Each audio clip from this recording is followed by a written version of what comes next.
بسم الله الرحمن الرحيم. maanta insha allah waxaan isla eegaynaa maadada Englishka qaybta compositionka. Composition waxay ka mid tahay qeybaha ugu muhiimsan oo maadada Englishka imtixaanka sababtoo ah waa dhibcaheedu waa 15 ilaa 20 dhibcood meelahaas ama 15 ama 20. marka insha allah qaabka looga shaqeynayo waxyaabaha la iska rabo baan fiirinaa maanta. Compositionka la qaado laba qeybood weeye hadda. mid waa waxa composition caadiya essay caadiya la qorayo waxa sheeka lagu keenaya waxa weeye sheekadaas waxaas ka qor ama letter writing ama warqad sida loo qoro. marka labadaba insha allah ka shaqeynaynaa imtixaamadii qeyb ka mid ah waa yani tusaalooyin baan ka bixinaynaa waxa sameynaa waa ka shaqeyn ayagiiba ka shaqeynaa waxaana xog saarnaa qeybta letterka warqadda sida loo qoro iyo waxyaabahaas sababtoo ah ayadaa ugu badan sanadahan dambe 18 19 ayaga la qaaday mid walba laba ka shaqeynaa dhib male laakiinse letter writingka waxaa u malaynaya in ayagu ku imaan karto sababtoo ah sanadii u dambeeyay ayaga u badnaa. marka compositionka marka la iska rabo ama aad qoraysid waxyaabo badan oo la tixgeliyaa jira. horta kow intaada adigu yani compositionka aad qorin waxaa lagaa rabaa kow ciwaanka inaad fahantid waa lambarka koowaad. lambarka labaad maxaa lagaa rabaa wixii aad ka garanaysid inaad yani niyadda ku qabatid.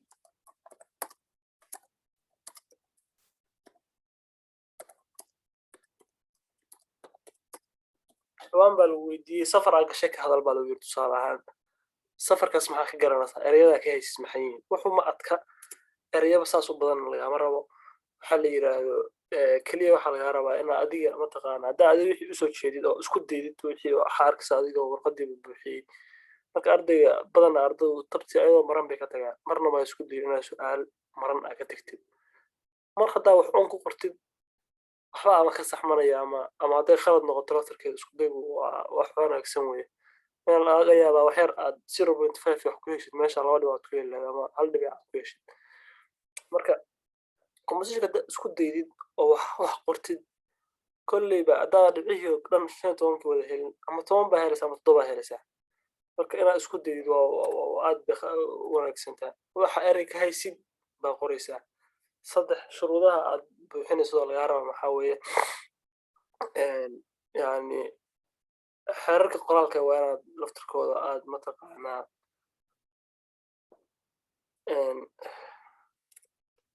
xirfadda qoraalka waa inaad wax ka haysaa. xirfadda qoraalka maxay tahay kow inaad mataqaanaa baragraafka markaad qoraysid inaad marka ugu horeyso aad bilaabaysid aadan sadarka bilowgiisa ka bilaabin meel dhexa ka bilowdid meel adigu dhexdan aan ahayn meel aad ka bilowdid tusaale ahaan halkan baragraaf aad bilaabi kartaa baragraafka meeshaas kale inaad ka bilowdid baa muhiim ah halkaas haddaan ka bilaabo kale. waxaa kaloo lagaa rabaa waxyaabihii joogsigii hakadkii yani dhibaahii wixii dhan inaad mataqaanaa qoraalka xirfadda qoraalka ku baratay kulli inaad tixgelisid baa idan lagaa rabo waxyaabaha la fiirinayay ka mid tahay marka sharaxadan waxaa ku ogaanaysaan cashirka dhexdiisa insha allah. kow horta waxaan soo qaadanaynaa qeybta koowaad oo compositionka sida loo qoro compositionka caadiga ama ku hormarinaa kadibna letter writingka sida loo qoro. compositionka markaad qoraysid kow waxaa lagaa rabaa arrin koowaad inaad sameysid lagaa rabo waxa waaye waa planning inaad qorshe sameysid soo qorsheynaysaa waa planning qorsheyn weeye waxaad qorsheynaysaa qaabkii aad u qori lahayd waxaa qoraysaa xagee ka qoraysaa waxyaabahaas aad isweydiinaysaa niyaddaa waxaa ku qoraysaa ama kusoo qabanaysaa qaabkaad u qori lahayd. sidoo kale maxaa sameynaysaa naftaada waxaa ku dhiirigelisaa inaad qorisid curus wanaagsan haddaad niyad jabto bas weye saa u niyad jabta weye wixii haddaad iska niyad jabisa aad isdhahayd ma qori kartaa ama ku adkaanaysaa waxba kama helisid meeshaasaa maxaa la yidhaahdo waxba ma qori kartaa magacaaga markaa qordhid my name is cali markaa qordhid oo ku dhamaato wax kale ma ku sidari kadib niyadda dhan baa faaruq noqonaysa marka niyadda inaad hagaajisaa. marka si aad u qordhid curus wanaagsan waxaa lagaa rabaa ama aad qorshe wanaagsan u samaysid 6 waxyaabood isweydii 6daas su'aalood maxay yihiin who يعني who maxaa weeye sheekada ka sheekeynaysid يعني main storygooda maxay tahay يعني waxa guud oo ay ka hadlayso maxay tahay ii ka hadlaysaa sheekadu oo ii ka hadlaysaa tan labaad maxay tahay waxaa kaloo isweydiinaysaa lambar 2 where xagee waxaan ka dhaceen sheekada ka hadlaysa xagee ka dhacda saddex maxaa isweydiinaysaa when goormay dhacda sheekadan goormay dhacda waxaa kaloo isweydiinaysaa maxaa dhacay horta maxaa dhacay isweydii sheekadan lagu diray maxaa dhacay baa isweydiinaysaa yaa sameeyey xagee ka dhacday goormay dhacday yaa sameeyey sababtii u dhacdayna waa isweydiinaysaa marka inta Soomaali ku heshid wixii erayo badan adaa helaya uma baahnid waxyaabo kale waxaa kaloo isweydiinaysaa how qaabkee u dhacdayna waa isweydiisaa intaas waxaa marka isweydiisid baa qori kartaa ama u gudbi kartaa qaabkii kale oo loo qori lahaa marka waxaa la dhahaa 5W and 1H yani who where kulli W bay ka bilowdaan 5W and 1H baa la yidhahdaa su'aalaha la isweydiinayo su'aalahaas marka isweydiisid waa gudbisaa maxaa la yidhaahdo yani conversationka caadiga ah inaad qorid baa u gudbisaa waxaan balaanin baa la yidhahdaa waa qorsheyn qaabkii baa qorsheynaysaa intaas waa qorsheynay waxaa dhiman qaabka u qori lahayd waxaa u qoraysaa ama markaad qoraysid conversationka shuruudiisa waxa weeye inaad yani afar yani hab aad yani u kala dhigtid afartaas maxay tahay yani English language ama luqadaha oo dhan Soomaali waa lagu weydiin karaa Carabi waa lagu weydiin karaa kulli waxaa laga rabaa يعني صدح قابين أو كلا قادد كوم محاوية waxyaabaha la fiirinaya kamid ah waxyaabaha laga fiirinaya kamid ah heading maxaaweeye waa madaxii ama title-kii ciwaankii ay u samayn lahayd ciwaan markaa sameynaysa maxaa laga rabaa markaad dooranaysid yani composition ana sameynaysa aad rabtid waxaa iska hubisaa yani ciwaanka u sameynaysid tusaale ahaan waxaa lagu yiri laba waxyaalood baa lagu soo bandhigay waxaa ka hadashaa tusaale ahaan waxaa ka hadashaa baa lagu yiri abaarta Soomaaliya oo kale ka hadal ama waxaa ka hadal lagu yiri dagaalada Soomaaliya ka jira ciwaan fiican baad dooranaysaa marka labadaas mid ka soo qaadanaysa ciwaan fiican oo doortid baa la rabaa ciwaanku hadduu kaa dhisan yahay points fiican baa ku helaysaa number 2 maxaa laga rabaa ciwaankii markaad samaysid sorry xabada u sharaxaya tusaale ahaan waxaan la weydiiyey example aan dhahno waxaan la weydiiyey safar ka hadal baa lagu yiri gashay maxaa sameynaysaa ciwaankii waa iska dhistaa ciwaanka tusaale ahaan waxaan ka dhigaynaa the great journey safarkii يعني weynaa oo kale safar weynaa maxaa uga dhigna haddaan dhihi lahaa the journey safar ciwaankaas ma taqaana aad uma firfircoona marka waxaa laga rabaa ciwaanka inaad iska dhistid oo dhahayd safarkii weynaa oo aan galay ama wixii aad waaweynaysid oo wax weyn ka dhigtid number 2 maxaa laga rabaa introduction u samaysid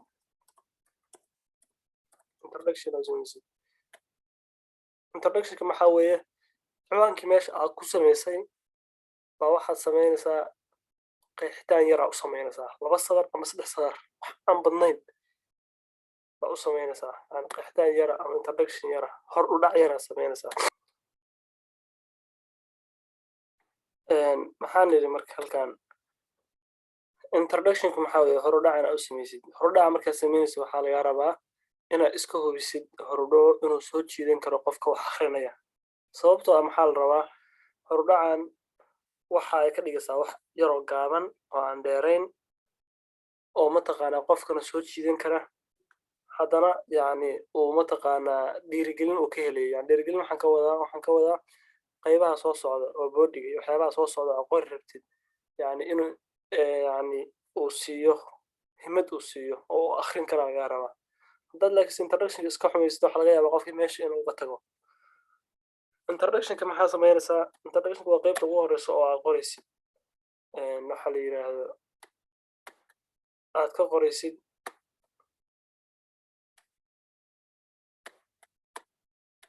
xagee ka bilaabaysaa introductionka waxaa ka bilaabaysaa sawirka bilowgiisa kama bilaabaysid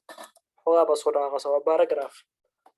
markaa bilaabaysid sawir lagama bilaabo kow maxaa kaloo sameynaysaa sawirka yani xogaa baa soo durkasaa xaraf weyn baa ka bilaabaysaa ciwaankana iska fiiri ciwaanka meesha ugu qoro baa qofku buu garanayaa ciwaanku inuu xarfu weyn yahay inaad isku daydo waa fiicnaan lahayd kow markaa paragraph bilaabaysid ama sawir bilaabaysid xaraf weyn ka bilowdid khasab weeye tusaale marka bixinanaa safarkan the great journey waxaan ka bixinaa introduction yar introductionkaas waxaa la rabaa inuu qofku soo jiidan karo tusaalehaan a journey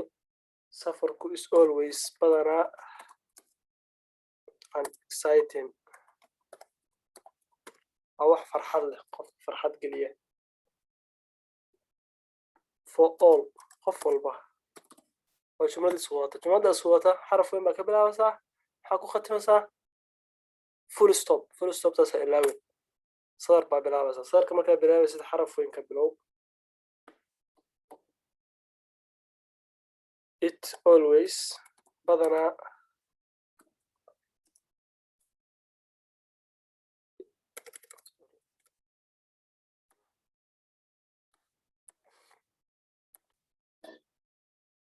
barnaamijka tusaale saan oo kale ka dhigaysaa tusaale ahaan qaybta halkan ku qoray halkan a journey safarku is always an exciting for all qof walba farxad buu leeyahay it's more attract aad buu qofku u sii jiidaa to students because sababta waxay tahay it gives wuxuu siiyaa comfort raaxo from yani ka nasanayo ama nasasho its routine qaybihiisa routiinka mar walba soo laabto of books and classrooms fasalkii yani xoogaa nasashay wuxuu ka helayaa I decided waxaan go'aansaday that during the holiday fasax inta lagu jiro I will go join inaan fasax aado by train aan qaato ama by bus baa dhihi kartaa marka intaas qortid waxaa laga rabaa qaybtaas waxaa la yiraahdaa introductionkii baa la yiraahdaa introductionku inuu koobnaada la rabaa saas u kooban yahay waxaa u imaanaysaa qayb saddexaad oo la yiraahdo waxaa la yiraahdaa qayb saddexaad body waa qaybta ugu muhiimsan qaybtii bodyga ahayd ugu muhiimsanayd wey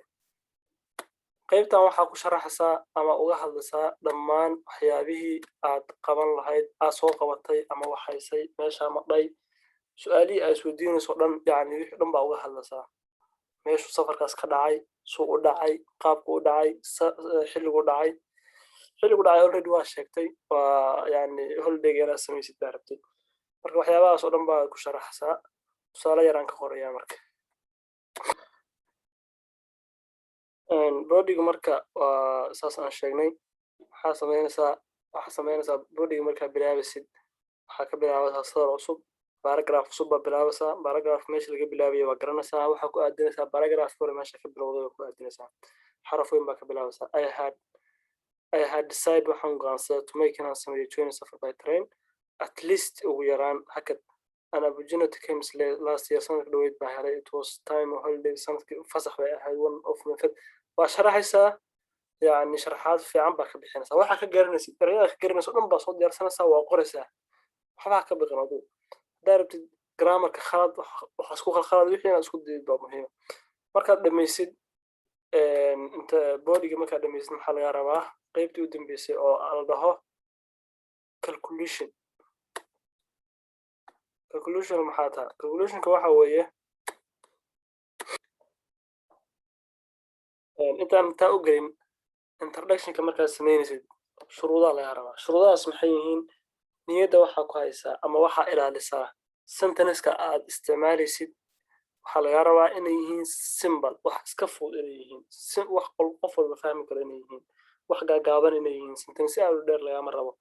waxaa laga rabaa inay easy yihiin iska fudud yihiin waxyaabahaas oo dhan inaad tixgelisid baa laga rabaa waxaa kaloo laga rabaa inaad ka fogaatid structure adag yani qaab adag inaad usoo bandhigtid waxaa kaloo laga rabaa inaad xasuusatid main bodygu inuu yahay yani heertiga ama wixii ugu muhiimsanaayo aad qoraysa inay yihiin qodobadaas waa muhiim calculationka isagu conclusionka waxa weeye waa erayo dhowr ah oo yar yar ah oo aad kusoo koobaysid ama sentence yar yar ah oo aad kusoo koobaysid sheekada nuxurkeeda. maxaa lagaa rabaa marka conclusionka aad samaynaysid yani storygii sheekada aad kasoo sheekaysay oo memordiga aad uga soo sheekaysay inaad yani erayo yar yar oo qurux badan aad kusoo koobtid. waxaa iska hubinaysaa paragraphka iyo compositionka inay fudud yihiin in lasoo koobay ideyada ugu muhiimsan inaad kusoo koobtid meeshaas fikradda ugu muhiimsan oo yani aad soo qabatay waxyaabaha ugu muhiimsan. sheekadii waa soo dhamaysay already wax yar oo qurux badan oo qofka markuu dee sheekada dhammaynayo uu soo jiitaa laga rabaa oo muhiim ah. tusaale yar safarka markaa kasoo sheekaysay meelaha aaday meelaha soo martay waxyaabaha soo aragtay markaa ka sheekaysid conclusionka saan oo kale noqonaya. tusaale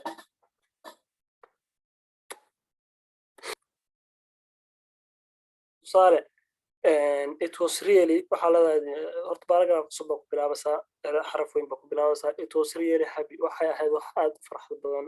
yani joining safar farxad badan buu ahaa. edit waxaan ku daray ama it added waxay ku daray a new experience to the story house of my knowledge aqoontaydii experience iyo khibrad bay ku daray. yani erayo saas camal oo iska kooban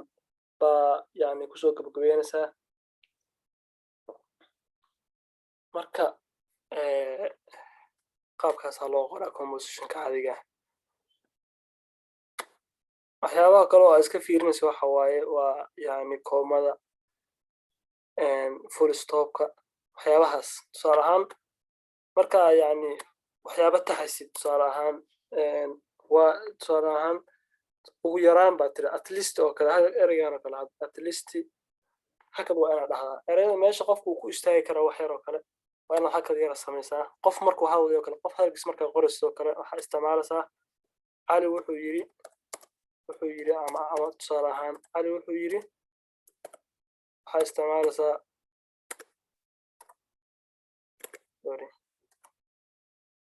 labadaas isticmaalaysaa calaamadaas isticmaalaysaa calaamada dhexdooda ku qoraysa qofka hadalkiisa oo kale marka qof ka hadlayso oo kale waxyaabahaas waa wada barateen marjeeniya ereyadaas oo dhan waa isticmaashaa. yani letter writingka noo haray letter writingka asagu compositionka waxba kama duwana waxyaaba jar uu kaga duwan yahay. horta waxay isaga mid yihiin qaabkii loo qoriyay. kow maxaa laga rabaa planningkii inaad qorshe iyo wixii dhan samaysid waxaa ka hadlaysid waxaa ka sheekeynaysid yani ereyada qofka u qori lahayd waxyaabahaas inaad soo diyaarsatid. waxaa kaloo laga rabaa inaad ciwaan u samaysid subject ama title u samaysid muhiim ah. waxaa kaloo laga rabaa inaad yani introduction yar u samaysid warqadda waxaa u qoraysid haddana body u samaysid. bodygaas dhowr paragraph ka dhigi kartaa hal paragraph ka dhigi kartaa. waxaa uga hadlaysaa qofkii yani warqadan waxyaabahay ku saabsan tahay waxyaabahay ka hadlayso waxaa ka codsanaysa qofkaas waxaa u rajeynaysa waxyaabahaas oo dhan baa ku qoraysaa. waxaa kaloo laga rabaa conclusion yar inaad u samaysid qofkii ama mahad celin ama jawaab inaad ka sugaysid. haddaad jawaab ka heshid inaad ku farxaysid waxyaabahaasaa laga rabaa inaad laftirkooda aad niyadda ku haysid. kow waxaa kaloo laga rabaa marka letter writingka waxay dheer tahay waxaa laga rabaa letter writing markaad qoraysid warqadda laba qaybood u kala qaad. qaybna waa qaybtan dhexda gudaha qaybna waa midig qaybna waa bidix. halkaa markaad warqad qoraysid waxaa laga rabaa meesha ugu sarreysa inaad ku qortid adresska ama horta name ku bilow ama ciwaanka ku bilow haddaad rabtid. subjectiga ku bilow subjecti waa ciwaankii. labo maxaa laga rabaa adresska maxaa weeye meeshaad joogtid oo kale waa meesha laga heli karo oo kale kalkacyo kale ku qor ama garow kale ku qor. waxaa kaloo laga rabaa dateska taariikhda halkan waa ku qori kartaa geeskan kalena waa ku qori kartaa geeskana ku qori kartaa halkaas ku qori kartaa. waxaa kaloo laga rabaa dateka markaad qortid sadar baa hoos uga dhigaysaa sadar baa ka boodid sadarka markaad ka boodid waxaa qoraysaa ereyga ku bilaabi lahayd dear friend oo kale saaxiibka qaaliya. sorry warqadda laba ay u qaybsantaa formal iyo informal. formal informal waxay kala duwan yihiin. waxay u kala duwan yihiin keliya waxa weeye ereygan oo kale markaa isticmaalaysid formalka warqadda oo mataqaanaa warqad qof mas-uul oo qori kartid oo kale weeye informalkuna waa warqad yani ereygaa rabtaa isticmaali kartaa ereyada dhalinyarada isticmaali kartaa hello hi waxyaabahaas isticmaali kartaa marka halkan waxaa ku qoraysaa marka warqad form badanaa form baa la isweydiiya form markaa qorisid maxaa laga rabaa dear friend inaad dhahid saaxiibkay qaaliya waxaa kaloo dhigi kartaa marka qof mas-uul oo qori karto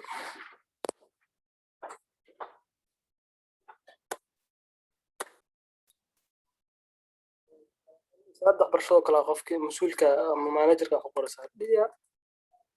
manager oo kale qof magaciisa aada garanayn baa u qoraysaa tusaale ahaan dhiya saa mudane ama marwo dhiya madam ereyadaas akhlaaqda laba ku bilaabaysaa intaa markaa qudhid marka informal qoraysid informalka qoraysid tusaale ahaan formal informal maxaa kala garanaysaa waxaa kala garanaysaa gadaal waxaa marka warqadda qor lagu yiraahdo waxaa lagu dhahayaa tusaale ahaan waxaa isticmaashaa use polite words marka polite word lagu yiraahdo erey akhlaaq ama edeb leh isticmaal waa formal qor waa lagu leeyahay macnaha badanaa formal baan la isweydiiyaa ayaga waxaa ku saarina informalka maxaa ku bilaabaysaa hello oo kale hi oo kale waxyaabahaas erey iska caadiya isaga bilaabi kartaa salaan caadiya ama salaan oo kale ku bilaabi kartaa markaa qortid dhiga madam saa oo kale kasoo qaad mudane waxaa samaynaysaa waa bilaabaysaa introductionki baa bilaabay introductionka waxaa la rabaa inaad ku bilowdid paragraph cusub waxaa sharaxaysaa waxaa kaga hadli lahayd yani introduction yaraa u samaynaysaa introductionka markaad samaysid waa soo tegaysaa qayb cusub baa bilaabaysaa qaybtaas cusub waxaa ku qoraysaa wixii aad qofka wixii baa si fiican u sharaxaysaa conclusionka soo gaaraysaa conclusion markaa qodhid waxbaa ka codsanaysaa tusaalahaan waxaa dhahaysaa I will be happy if you answer for me ama if you accept me shaqa ka codsanaysaa oo kale yani erey yani qurux badan baa kusoo gabagabaysa markaa soo gabagabaysa maxaa laga rabaa ugu dambeyn meeshaan u gadaala waxaa laga rabaa erayadan oo kale qoraysaa you send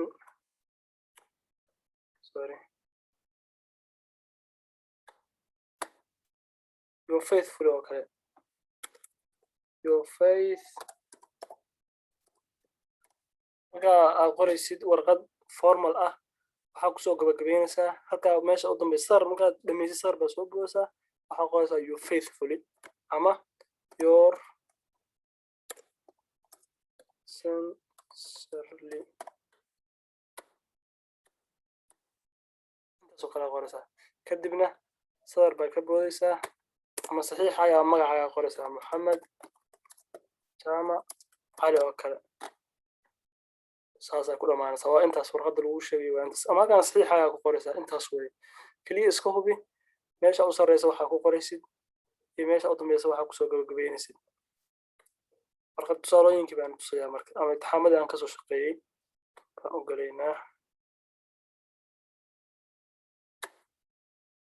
composition 2019kii baa lagu keenay tan 2019 imtixaankan soo furo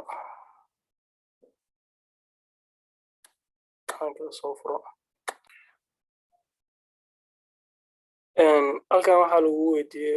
waxaa kasoo qaadaa labadan waa mid ka qor baa lagu yiri maxaa ku yeelay 5 dhawaad baa ku yeelaysaa iska fiiri marka waxaa kasoo qaadaa waxaa dhamaysay form 4 baa dhamaysay amal banki baa waxay xayisiisay meel banaan accountant banaan right waxaa ku qordhaa letter to amal bank managerkeeda waxaa u qoraysaa oo boosaaso jooga make sure waxaa iska hubisaa your work smart shaqadaadu inay tahay mid cad smart ay tahay acceptable mid la aqbali kara ay tahay waxaa isticmaalaysaa guidelines lagu siinayaa yani meelahana waxyaabahana wax ka qoraysaa kow age-kaaga qoraysaa grade-kaaga qoraysaa score-kaaga qoraysaa waxa ugu malaynaysid inaad shaqada ugu fiican tahay baa wax ka qoraysaa tan labaadna waxaa lagu yiri saaxiibkaa kugu dhow oo jooga magaalo kale waxaa accident buu galay car accident wiigii hore waxaa qodhaa marka right letter warqad u qor asaga ama ayada saaxiibta ama saaxiibka adoo ku leh يعني كحن أرنتاس وتحد من يحد عن أسكيس أما ها current condition يعني يعني إنه كسوق كبته دور تشينس وح استعمال شيء use bullet language هذا تاني شيء وي formal وأنا أقولها صاحبك مرة حق رسد والوحى والورع أنا يا use bullet language صوته صاحبك بدنا وغدا الله وحاليا وغدا يعني informal كمان formal استعمال بالوير لما كلا formal استعمال صح أنا أعتقد مرة تحنكي composition كان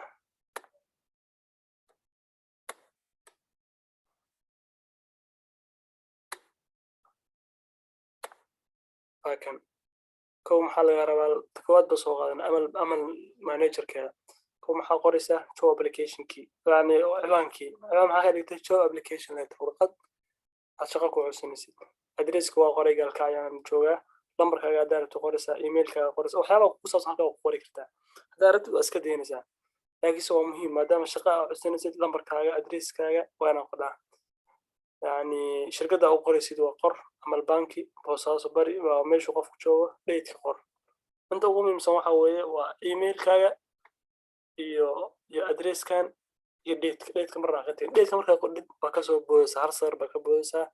dear amal manager baa qoraysaa ama dear sir ama dear madam haddaada garanayn qofku yahay kow qaybta ugu horeysaan baan bilaabo oo introduction yara ka bixinaysaa I am currently looking for job waxaan raadinayaa shaqo when I was informed markaan yani ogaaday that the company has vacancy of content inuu company uu leeyahay shaqo bannaan which you advised xayeysiin it and I am interested waxaysiinaya an applying waxaan yani codsanayaa aan soo apply gareynayaa for what vacant position for that yani shaqadaas bannaan intaas markaa qodhid mainbotiga waa qoraysaa I graduate waxaan ka qalin jibiyey from yani mainbotiga maxaa waye waxyaabihii lagu daray baa qoraysaa maxay ahayd pagekaaga ka hadlaysaa waxaa la yidhaahdo halkan tusaalahaan sorry halkan waxaan ku qorayaa horta magacaaga sheeg marka hore sheegto muhiim my name is Mohammed Farax Jibriil oo kale magacun baa iska qoraysaa magacaaga qoraysaa yani intaa jirtid baa sheegaysaa ilaa ajkaaga sheeg baa lagu yidhi I am 20 years old 20 jir baa ahay graduated kaasoo ka qalin jabiyey from secondary school this year and I was good for studying waxaan ku fiicnaa waxbarashada school activities and also I got grade A gradekaaga waa inaad sheegtaa in my exams also for all subjects scores were A plus baan keenay mid walba so I am confident yani ay ku jirto confident that my skills يعني حرفضيدا knowledge aqoontayda and my experience iyo xirfadeyda in my student could make great contribution in your company يعني anoo yani aaminsan xirfadda aan leeyahay aqoonta aan leeyahay experience aan leeyahay waxaan rajeynayaa inay dhex mari doonto ama yani contribution ama wada shaqeyn aad u wanaagsan companygaaga intaas maxaa weeye waxaa qodhay waa mainmonti waxaa lagaa rabay weye waxaa laga rabaa intaa markaa qodhid conclusion yara inaad samaysid conclusionka halkaana ka bilaabaysaa I will be very much thankful aad baan kugu mahadcelin doonaa if you grant haddaad yani isiisaan grantiga qofka waxa iska siisid baa la yidhaahdaa me that job shaqadaas it will be waxay noqon doontaa very hopeful weye yani waxa aad u rajeynayo for me intaas waa kugu filan tahay halkan dheh intaa markaa samaysa maxaa qoraysaa you sincerely ama you faithfully halkan hoosana waxaa ku qoraysaa magacaaga oo dhammaystiran waa intaas warqadda aad bay u fuudaa letter writing aad bay u fuudaa erayo aad si tiro badan lagama rabo wax yar oo habaysan baa laga rabaa intaas haddaa saa u habaysid alxamdulilah nagu kala wey qaybta labaad waxaa la weydiiyey saaxiibka baa u qoraysaa adresska maxaa weeye waa garowe inuu haddaa rabtid waa iska daynaysaa dheydkana qor waa 16 bishanaad 2021 baa qortay horey ka bilow my dear friend saaxiibka qaali I just haddaan maqlay that you have met with accident inaad yani dhaawac la kulantay I am so sorry aad baa uga xumahay. I'm very sorry aad baa uga xumahay. aad baa uga walaasanahay aadna uga xumahay. Thanks to Allah alla ku mahad celiyo Allah waad nooshahay. intaa markaa qodhid main pointigii baa bilaabaysaa andigana ka bilaabaysaa. You should thank to God alla u mahad celiyo for giving you new life nolol cusub buu ku siiyey. Everything is going to be fine wax walba sidooday kusoo laabanaya caadi bay noqonayaan. I even talked waxaan la hadlay to your doctor dhakhtarkaaga this morning subaxan and he told me wuxuu ii sheegay me that you are out of danger inaad khatarta aad ka baxday xanuunkii intii xanuunka khatarta kugu hayo aad ka baxday. You have to remain halkan marka paragraph waa ka dhigi kartaa paragraph cusub waa ka dhigi kartaa ama sar cusub baa ku bilaabi kartaa. You have to remain waa inaad xasuusataa in the hospital for new days. You remain waa inaad ku joogtaa ama sii joogtaa hospitalka for new days dhowr maalmood. But do not worry hawlwelin. Your family and friends are there for you aday kuu joogaan meeshaas. Do not forget allowing that life is mixture of joy and sorrow. noloshu waxay isugu jirtaa farxad iyo murugo sorrows. intaa markaa qodhid conclusion yar u sameynaysaa hope to rajo inaad qofka markaad conclusion qofka dhaawac galo kale conclusion maxaa ka dhigaysaa rajo ka dhigaysaa waxaan kuu rajeynayaa caafimaad aad heshid. hope to waxaan kuu rajeynayaa see you soon inaan is arki doono si dhaqso ah. My parents and younger members dadka yaryaraha ila jooga iyo waalidku have sent you lots of love jacayl badan bay kuusoo dirayaan and wish you get better soon inaad si degdeg uga soo kabatid bay kuu rajeynayaan. full stop intaas weye hawshood dhanba waa intaas letter maxaa kuu dhiman inaad qodhid waxyaabihii u dambeeyey your sensory iyo magacaaga. halkan waxaa ka dhigi kartaa your faithful hadda waa dhigi kartaa labadaas ka rabtaa isticmaali kartaa. intaas waa waxaa la yidhaha 2019 labadii xabo oo ku yimid marka waa iska fududiyin letter hadda kugu yimaado hawsheeda ma badna. waxa kaliya lagaa fiirinayo maxaa weeye qaybtan inta qaabka loo qorayo qaabka mar walba instructionka ama qaabka loo qorayo warqadda mar walba waa inaad xooga saadhaa. compositionkan waa 2016 maadada Englishka labadan ciwaan mid ka hor baa lagu yiri. ciwaanka koowaad maxaa lagu yiri su'aasha lagu weydiiyay waxa ka soo qaadaa you have been elected waxa lagu doortay student president ama student representative ardada madaxweynaha ardada lagu doortaa ama kamgaraaska ardada gudoomiyaha ardada saaran for your school. waxa sharaxdaa improvementska waxyaabaha horumarada aad sameynaysid oo isku dayaysid markaad sameeysid and activities you will organize activities ka qabanaysid. Consider the following points. Pointyadan baad tixgelinaysaa. How will you improve education? saa waxbarashada kor ugu qaadi lahayd. Changes ka sameyn lahayd isbedelada sida u kor qaadi lahayd discipline-ka akhlaaqda ardayda fasal schoolkan leeyahay. tartamada ama kalabiska shararka qaban lahayd bay sheegaysaa aad habeen lahayd. aad bay u foodaa sababtu maxay tahay waxa lagu siiyay pointiska ka hadli lahayd kaliya maxaa sameynaysaa introduction yar sameynaysaa. introduction yar markaa sameysid qodobada ma mid soo qaadanaysaa. halkan waxaa how you improve say u kor qaadanayo Soomaa waxaa leedahay how I would improve the education waxbarashada sabab kor qaadaa wax yar saddex sano hal sano kale hadda ka qodid waa alxamdulillah ugu filan tahay. kan tabto kale what changes I would measure I would try to make in the school rules. changeyadan ku sameyn lahaa maxay tahay laba xabi wax ka qor. how would you improve say u kor qaadanayo barwiis Soomaa how I would improve discipline in the school. aqoonsa haba qodob kale ka qoraysaa. what competition tartamada qaban lahaa maxay ahaayeen. tartamada waa sameynaysaa sport competitions education waxa leeyahay knowledge waxbarashada ama aqoonta lagu tartamayo waxyaabahaas sameyn lahaa wax yar ka qoraysaa. inta markaa sameeysid conclusion yar sameynaysaa. compositionka caadiga ah weekan waxaa laga rabaa 200 oo waaris ugu yaraan inaad qortid in ka yarada qortid pointyada dhameystiran ma helaysid laakiin wax waa lagu siinayaa. marka tan way iska fududahay sababtu maxay tahay qodobadii dhan baa lagu siiyay halkaan ka hadli lahayd kaliya aan tagno aan fiirino hadde ha ciwaan baa ka u samaynaysaa saan soo sheegnay qaabkii aan u samaynay baad u samaynaysaa maxaa ciwaan ka dhigtay ciwaan fiican waa inaad doorataa tusaale ahaan waxaan doortay student representative improvementska uu samaynayo student representative ama waxaad dhigi kartaa waxaa la yidhaahdo wax oo adiga kugu saabsan yani improvementska aan samayn lahaa ama warqad ku saabsan ama composition ku saabsan gudoomiyaha ardayda oo kale introduction yar u sameeya my name introduction waxaa ka sameynaysaa marka adigu wax ka qor naftaada wax ka qor lagu yiraahdo oo kale oo yani waxaa samayn lahayd qor oo kale waana magacaaga waxa isku bilowdaa iyo waxaa tahay my name is Mohammed magacaygu waa Mohammed I am student representative ardayda ninkii hogaamiyahooda ahay in this year sanadkan I want waxaan rabaa to write inaan qoro my improvements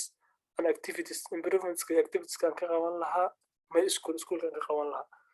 introductionka lagu sheegayo waa intaas waxa adiga waxa iska bixinaysaa qeexitaan yar iyo waxa rabtid inaad qodid waxa qoraysid iyo waxa samaynaysaa iyo waxa samaynaysaa waxa qori rabtid iyo waxa introduction waxa samaynaysaa magacaaga iyo intaad jidhido waxaad iska qoraysaa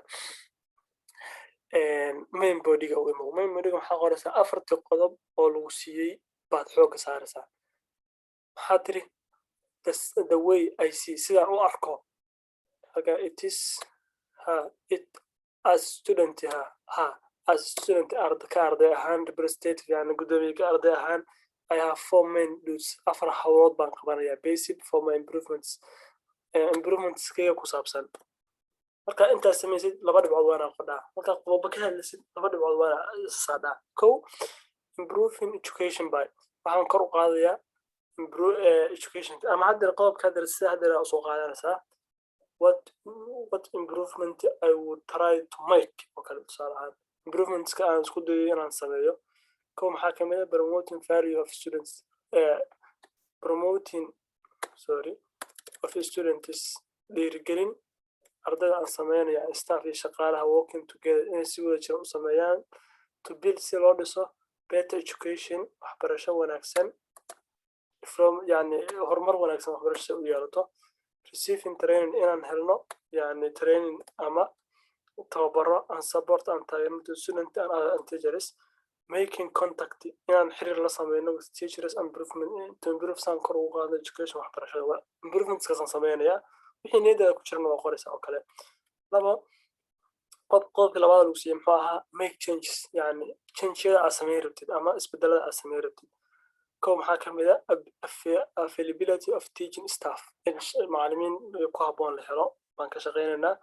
consulting with student ardayda inaan consultation la tashi waxaas la sameyno getting more facilities and resources badan iyo facilities inaan yani helno iskuulku u yeesho change-yada sameynayna tusaale ahaan waxaa adigu jeceshahay iskuulka ka dhiman oo kala soo xasuusanaysaa waxaas qoraysaa saddex maxaa lagu yiri yani discipline-ka oo kor qaadi lahayd sana kor qaadi lahayd tusaale ahaan improve and develop waxaan ka qaadayaa discipline school by encouraging and dhiirigelinayo students ardayda dhiirigelin baan u sameynayaa maxaa sameynaya akhlaaqda hal hagaajiyo waxyaabahaas aan akhrinayaa making control procedure yani hab yani ardayda lagu controlaya sameynayaa يعني معلمين أخلاق أرض كنترولات move around waxaan yani kormeel ku sameynayaa classrooms and developing report with students waxaan soo saarayaa report yani reportyo ardayda laga sameynayo yani qofka akhlaaqdiisa meesha marayso maxaa kaloo sameynayaa also I will make waxaan sameynayaa motivation for students ardayda dhiirigelin baa u sameynayaa who have good discipline akhlaaq wanaagsan qofkii loo kale abaan marno kala siinayaa afar maxaa kaloo laga rabaa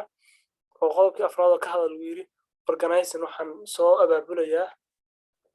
competition tartan to improve some kor u qaada student knowledge akhlaaqooda and building how to students such as sport competition knowledge oo aqoonta lagu tartamo waxyaabahaas intaas waa muhiim bontigi marka ugu dambeyn waxaa laga rabaa conclusion yar inaad sameysid conclusionka halkan ka bilow sadar cusub baa ka bilaabaysaa meeshii waxaa ku aadinaysaa aad kuwan ka bilowday waxaa sameynaysaa erayo yar oo kooban oo soo jiidasho la qoraysaa to improve some kor ugu qaado activities education waxbarashada of schoolka students ardayda dhan have to make cooperation inay wada shaqeyn sameeyaan between them dhexdooda and also the teachers and their representatives waa ku dari kartaa iyo guddoomiyahooda ay la shaqeeyaan. intaas waa kugu filan tahay pointyada dhammaystiran ama inta ugu fiican way helaysaa. marka commentationka caadigana saasaa loo qoraa tusaalooyin kalaan sii bixinanaa.